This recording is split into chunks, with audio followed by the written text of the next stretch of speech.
നമസ്കാരം. പ്രിയ കലാകാരൻ കലാഭവൻ നവാസ് വെറും 51ാമത്തെ വയസ്സിൽ നമ്മളെ വിട്ടുപിരിഞ്ഞിരിക്കുകയാണ്. അദ്ദേഹത്തിന് ആദരാഞ്ജലികൾ. ഇനി അദ്ദേഹത്തിൻ്റെ മരണത്തെ സംബന്ധിച്ച പലതരത്തിലുള്ള കഥകൾ, പലരുടെയും ഭാവനകൾ സോഷ്യൽ മീഡിയയിലാകെ നിറയും. ഇപ്പോഴേ അത് തുടങ്ങിയിട്ടുണ്ട്. പ്രകമ്പനം എന്ന സിനിമയുടെ ഷൂട്ടിങ്ങിനിടയിലാണ് അദ്ദേഹം റൂമിലേക്ക് വിശ്രമത്തിനായിട്ട് പോകുന്നതും അവിടെ വെച്ച് ഈ കുഴഞ്ഞു വീഴുന്നതും. അപ്പോൾ കോളിളക്കത്തിന് ശേഷം പ്രകമ്പനം എന്ന് പറയുന്ന ഒരു കൂട്ടർ, കോവിഡ് വാക്സിൻ്റെ അനന്തരഫലമാണ് ഈ മരണം, ഇതുപോലെയുള്ള മരണങ്ങൾ എന്ന് പറയുന്ന മറ്റൊരു കൂട്ടർ. ഏതായാലും അദ്ദേഹം താമസിച്ച ആ ഹോട്ടലിൻ്റെ ഉടമയുടെ വാക്കുകളൊന്ന് കേൾക്കും. ഇവിടുന്ന് ഹോസ്പിറ്റലിലേക്ക് കൊണ്ടുപോയപ്പോൾ ആള് ഒരു കുഴപ്പമില്ലായിരുന്നു. പിന്നീട് അത് സംഭവിച്ചത് അറിഞ്ഞില്ല. എന്തോ ഇവിടുന്ന് കൊണ്ടുപോയപ്പോൾ ജീവനുണ്ടായിരുന്നു. അവിടെ വീണ് കിടക്കുന്ന അവസ്ഥയിൽ അദ്ദേഹത്തെ കാണുമ്പോൾ ജീവൻ ഉണ്ടായിരുന്നു എന്ന് കൃത്യമായിട്ട് അവിടെ ഉണ്ടായിരുന്ന ആൾ, ആ ഹോട്ടലിൻ്റെ ഉടമ പറയുന്നു. CPR എന്താണെന്നും അതിൻ്റെ ആവശ്യകത എത്രത്തോളമാണെന്നും ഓരോ മനുഷ്യരും അത് അറിഞ്ഞിരിക്കേണ്ടത് എത്രത്തോളം പ്രധാനമാണെന്നും ഈ ഒരു സംഭവം വീണ്ടും നമുക്ക് മുന്നിൽ തെളിയിക്കുകയാണ്. അദ്ദേഹത്തിൻ്റെ സഹപ്രവർത്തകരെല്ലാം ഒരേ സ്വരത്തിൽ പറയുന്നുണ്ട്, ഒരുവിധ അസുഖങ്ങളുമുള്ള ആളായിരുന്നില്ല, ചിരിച്ചു കളിച്ച് ഞങ്ങളോടൊപ്പം മണിക്കൂറുകൾക്ക് മുമ്പ് വരെ ചെലവഴിച്ച ആളാണ്. ഒരു കാര്യം ഞാൻ പറയട്ടെ, ഒരാളെ പുറമേ നിന്ന് കാണുമ്പോൾ അവർക്ക് എന്തൊക്കെ അസുഖങ്ങളുണ്ട്, അവരുടെ ആരോഗ്യം എത്രത്തോളമാണ് എന്നൊന്നും നമുക്ക് മനസ്സിലാക്കാൻ കഴിയില്ല. നമ്മുടെ ശരീരത്തിനുള്ളിൽ എന്താണ് കൃത്യമായിട്ട് സംഭവിക്കുന്നത് എന്ന് നമുക്ക് പോലും ഒരുപക്ഷെ അറിയില്ല. കൊറോണ വാക്സിൻ എടുത്തവർക്കുള്ള പണിയാണ് ഈ ഹൃദയ സംബന്ധമായിട്ടുള്ള അസുഖങ്ങൾ, പെട്ടെന്നുണ്ടാകുന്ന കുഴഞ്ഞു വീണു മരണങ്ങൾ, യുവാക്കൾക്കിടയിലെ ഹാർട്ട് അറ്റാക്ക് എന്ന വിഷയത്തെ സംബന്ധിച്ച് ഒരുപാട് നാളുകൾ കൊണ്ട് വാർത്തകൾ വരുന്നുണ്ട്. ഈ കഴിഞ്ഞ മാസവും ജൂലൈ ആദ്യ വാരത്തിലും കേന്ദ്ര ആരോഗ്യ മന്ത്രാലയം അത് സംബന്ധിച്ച പ്രസ്താവന പുറത്തിറക്കിയിട്ടുണ്ട്. ഒരു തരത്തിലും ഈ ഒരു വാക്സിനേഷൻ അല്ല ഇതിന് കാരണം.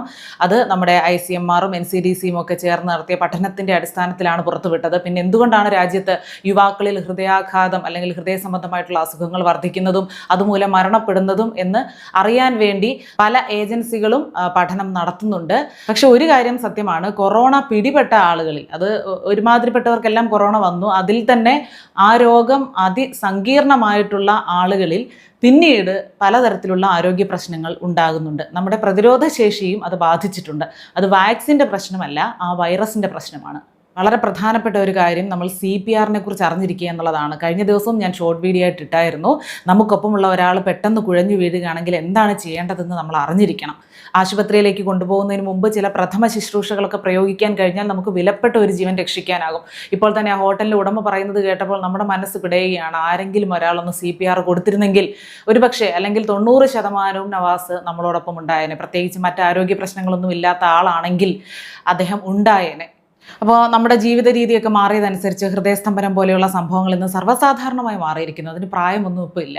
അതുകൊണ്ട് തന്നെ CPR അഥവാ കാർഡിയോ പൾമണറി റിസസിറ്റേഷൻ നമ്മളെല്ലാവരും അറിഞ്ഞിരിക്കുന്നത് നല്ലതാണ്.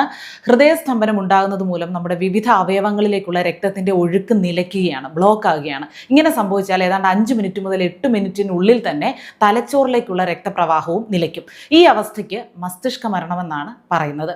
ഇത്തരത്തിലുണ്ടാകുന്ന മസ്തിഷ്ക മരണം തടയാനുള്ള ഏറ്റവും എളുപ്പവും പ്രായോഗികവുമായിട്ടുള്ള മാർഗമാണ് CPR. ആരും ഇത് കേൾക്കാതെ പോകരുത്. വീണ് കിടക്കുന്ന ആൾക്ക് ബോധമുണ്ട് എന്ന് നോക്കുകയാണ് ആദ്യം വേണ്ടത്. ബോധമുണ്ടെങ്കിൽ വെള്ളവും ആവശ്യത്തിന് വിശ്രമവും നൽകിയതിന് ശേഷം ആശുപത്രിയിലേക്ക് കൊണ്ടുപോകണം. ബോധമില്ലെങ്കിൽ ഉടൻ ഹൃദയമിടിപ്പുണ്ടോ എന്ന് പരിശോധിക്കണം. നമുക്കറിയാലോ, ഒരാൾക്ക് ജീവനുണ്ടോ എന്ന് പരിശോധിക്കാനുള്ള ഒരു ബോധം നമുക്കുണ്ടല്ലോ.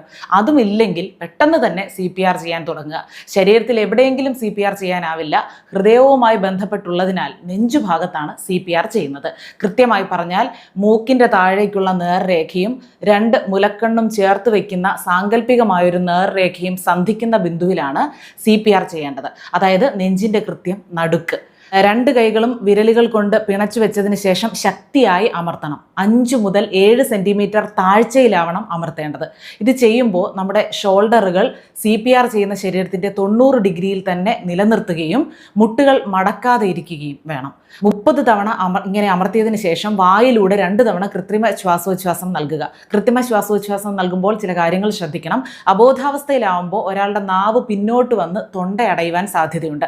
അതുകൊണ്ട് നമ്മൾ കൊടുക്കുന്ന ശ്വാസം ഹൃദയത്തിലേക്ക് കിട്ടാതെ വരും. അതുകൊണ്ട് ഒരു കൈ നെറ്റിയിൽ അമർത്തി മറ്റേ കൈയിലെ 2 വിരലുകൾ താടിയിൽ മുകളിലേക്ക് അമർത്തി തല അല്പം മുകളിലേക്ക് ഉയർത്തി മൂക്കടച്ചു പിടിച്ചുകൊണ്ടാണ് നൽകേണ്ടത്. അവരുടെ വായിൽ നിന്ന് ഛർദിയോ രക്തമോ വന്നിട്ടുണ്ടെങ്കിൽ ഒരു കർച്ചീഫ് വെച്ചതിന് ശേഷം അതിന് മുകളിൽ വായുവിലൂടെ ശ്വാസം നൽകുകയും വേണം. അത് 5-6 തവണ ആവർത്തിക്കുക. അതിനുശേഷം വീണ്ടും നെഞ്ചിലേക്ക് നോക്കി ഹൃദയം പിടിക്കുന്നുണ്ടോ എന്ന് പരിശോധിക്കുക. അതിനുശേഷം എത്രയും പെട്ടെന്ന് തന്നെ അവരെ ആശുപത്രിയിൽ എത്തിക്കുക. ഇത് പരിശീലിച്ചാൽ ആർക്കും ചെയ്യാനാകും. ഇത് ഡോക്ടർമാർക്കല്ലേ അല്ലെങ്കിൽ അറിയാവുന്നവർക്കല്ലേ ചെയ്യാൻ പറ്റൂ എന്നൊന്നും ചിന്തിക്കരുത്. കാരണം ഒരു CPRൻ്റെ വില നമ്മളൊക്കെ ഓരോരുത്തരും ഇത് അറിഞ്ഞിരിക്കുന്നതിൻ്റെ വില എത്രത്തോളമാണ് എന്നതാണ് നമ്മൾ ഇങ്ങനെയുള്ള സംഭവങ്ങളിലൂടെ മനസ്സിലാക്കുന്നത്. ആ ഹോട്ടലിൻ്റെ ഉടമ അടക്കം അവിടെയുള്ള ആരെങ്കിലും ഒരാൾ ഇത് നൽകാൻ പ്രാപ്തനായിരുന്നെങ്കിൽ ഒരുപക്ഷെ അദ്ദേഹം നമ്മുടെ കൂടെ കണ്ടേനെ. അതൊരു നിസ്സാര കാര്യമല്ലല്ലോ, ഒരു ജീവൻ്റെ വിലയല്ലേ. ഇത് നിസ്സാരമായി കാണരുതേ. വീണ്ടും വീണ്ടും അപേക്ഷിക്കുകയാണ്. ഇത്തരം വാർത്തകൾ വരുമ്പോൾ മരിച്ച ആൾക്ക് ആദരാഞ്ജലി നേരുന്നു, അല്ലെങ്കിൽ ഇത്രയും ചെറുപ്രായത്തിലെ പോയല്ലോ, ഞങ്ങൾക്ക് വിശ്വസിക്കാനാവുന്നില്ല എന്ന് പറഞ്ഞ് നമ്മൾ വിലപിക്കുക മാത്രമല്ല ചെയ്യേണ്ടത്. യഥാർത്ഥത്തിൽ വളരെ സങ്കടമുണ്ട്. കാരണം അദ്ദേഹത്തിനെ ചിരിക്കുന്ന മുഖമേ കണ്ടിട്ടുള്ളൂ. വ്യക്തി ജീവിതത്തിലായാൽ പോലും ഒരു മോശം കാര്യം അദ്ദേഹത്തെക്കുറിച്ച് കേട്ടിട്ടില്ല. വളരെ നല്ലൊരു മനുഷ്യൻ, വളരെ നല്ലൊരു കലാകാരൻ. എന്ത് ചെയ്യാനാണ്, 51 വയസ്സ്, ഒന്നും ആയിട്ടില്ല. അദ്ദേഹം ഈയിടെയൊക്കെ മരണത്തെക്കുറിച്ചൊക്കെ അധികം സംസാരിക്കുമായിരുന്നു എന്ന് പറയുന്നു. ജീവിതത്തിൽ ആർക്ക് എന്തെപ്പോൾ സംഭവിക്കുമെന്ന് നമുക്കാർക്കും അറിയില്ല എന്നുള്ള വിഷയത്തെക്കുറിച്ചൊക്കെ അടുത്ത സുഹൃത്തുക്കളുമായി അദ്ദേഹം സംസാരിച്ചിട്ടുണ്ടായിരുന്നു എന്ന് പറയുന്നു. ഏതായാലും ഒരാൾക്കും ഇങ്ങനെ ഒരു അവസ്ഥ ഇനി വരാതിരിക്കട്ടെ. വെറുതെ കൊറോണ വാക്സിനെ നമ്മൾ പഴി പറഞ്ഞുകൊണ്ട് നമ്മുടെ ഹൃദയാരോഗ്യത്തെ നമ്മൾ നിസ്സാരമാക്കി കാണരുത്. പിന്നെ പലരുടെയും പാരമ്പര്യം ഇതിലൊരു ഘടകമാണ്. നമ്മുടെ കുടുംബത്തിൽ ആർക്കെങ്കിലും ഹൃദ്രോഗമുണ്ടെങ്കിൽ, ഇങ്ങനെ ഹാർട്ട് അറ്റാക്ക് ഒക്കെ വന്നിട്ടുണ്ടെങ്കിൽ നമുക്കത് വരാൻ സാധ്യതയുണ്ട്. അതുമാത്രമല്ല, മനുഷ്യനിപ്പോൾ പാലടിച്ചുള്ള ജീവിതമാണല്ലേ. ഒരിടത്ത് ഇരുന്നൊരു ജോലി ചെയ്യാനോ ഒരിടത്ത് ഇരുന്ന് ആഹാരം കഴിക്കാനോ പോലും നമുക്കൊന്നും സമയമില്ല. നമുക്ക് പണത്തിൻ്റെ ആവശ്യം കൂടി വരുന്നു, ചുമതലകളും ഉത്തരവാദിത്തങ്ങളും കൂടി വരുന്നു, ലോകം അതിവേഗം മുന്നോട്ട് പോകുന്നു. അതിനൊപ്പം നമ്മളെല്ലാവരും ഓടുകയാണ്, കിതയ്ക്കുകയാണ്. ആഹാരം കഴിക്കുമ്പോൾ പോലും ആഹാരത്തിന് ബഹുമാനം കൊടുത്ത് അത് ആസ്വദിച്ച് പരമാവധി ആളുകളും കഴിക്കുന്നില്ല. ലാപ്ടോപ്പിൽ വർക്ക് ചെയ്യുന്നവരാണെങ്കിൽ അത് ചെയ്തുകൊണ്ട് കഴിക്കുക, അല്ലെങ്കിൽ ചലിക്കുന്ന വാഹനങ്ങളിൽ ഇരുന്നുകൊണ്ട് ആഹാരം കഴിക്കുക. ആഹാരം കഴിക്കാൻ ഒരു പ്രത്യേക സമയം ആരും ഇന്ന് പരമാവധി പേര് നീക്കി വെക്കുന്നില്ല. പോകുന്ന വഴി കഴിക്കാമല്ലോ, അത് ചെയ്യുന്നതിൻ്റെ കൂടെ കഴിക്കാമല്ലോ. അല്ല, ആഹാരം കഴിക്കേണ്ട സമയത്ത് കൃത്യമായിട്ട് കഴിക്കുക, കഴിക്കേണ്ട രീതിയിൽ കഴിക്കുക, എവിടെയെങ്കിലും സമാധാനമായിട്ട് ഇരുന്ന് ചവച്ചരച്ച് അത് കഴിക്കുക.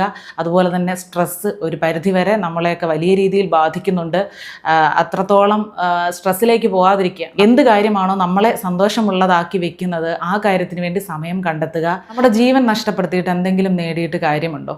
പിന്നെ ഇത്തരം സമയങ്ങളിൽ ഇങ്ങനെ ഒരാൾ അപ്രതീക്ഷിതമായിട്ടൊക്കെ വിട്ടുപിരിയുമ്പോൾ കഥകൾ മെനയാതിരിക്കുക. ഈ വീഡിയോ ആർക്കെങ്കിലുമൊക്കെ പ്രയോജനം ചെയ്യും എന്ന് ഞാൻ പ്രതീക്ഷിക്കുന്നു. പരമാവധി പേരിലേക്ക് ഷെയർ ചെയ്യുക.